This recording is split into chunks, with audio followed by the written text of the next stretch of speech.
What? Am I stuck? No, I'm okay.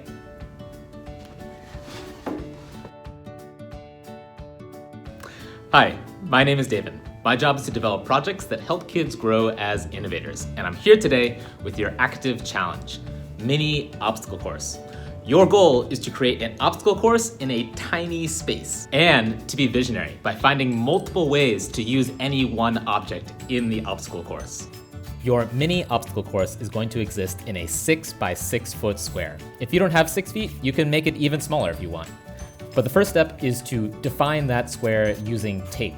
So, as best you can, measure out a 6 foot by 6 foot square on the floor and mark the edge using tape. The materials you use will depend on what's in your house, but some suggested materials are boxes, scissors, string, tape, balls, sturdy furniture, and a yardstick.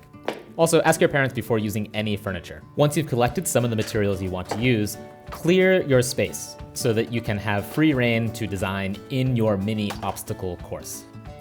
Add one part at a time, and each time you add a part, take a moment to be visionary and think of as many possible ways you could use that item.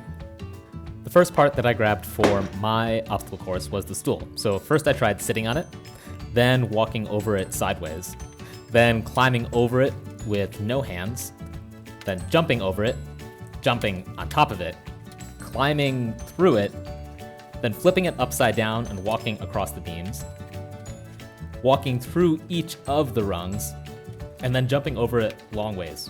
That was kind of fun. Ultimately, I decided that flipping it upside down and then having to walk across the central beam was a good way to start my course.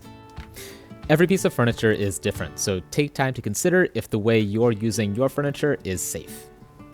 Building the whole course took a while, but I added one part at a time and tested each part as I went. You don't have to, but I decided to make a tape pathway through my course so I knew the route. It took a while, but once I'd finished my course, I was very ready to try it out. And here's my finished course. So first, climbing over the upside down stool, then over the footstool. Then I had to get the yardstick and knock a ball into a box to unlock the next part. And then I walked down the path to the box, and then I had to get into the box and move it over my whole body like a tube. It was kind of hard. Then, once I passed the box, I had to unlock the exit. So I had to tip a board, catch a roll of tape that rolled towards me, then I had to pop 2 pieces of tape up in the air with the teeter-totter and catch them both. Nice. Now across the teeter-totter, and I'm free. That's it for this challenge. If you made a mini obstacle course, we would love to see a photo or video of it. Thanks for watching, and we'll see you next time.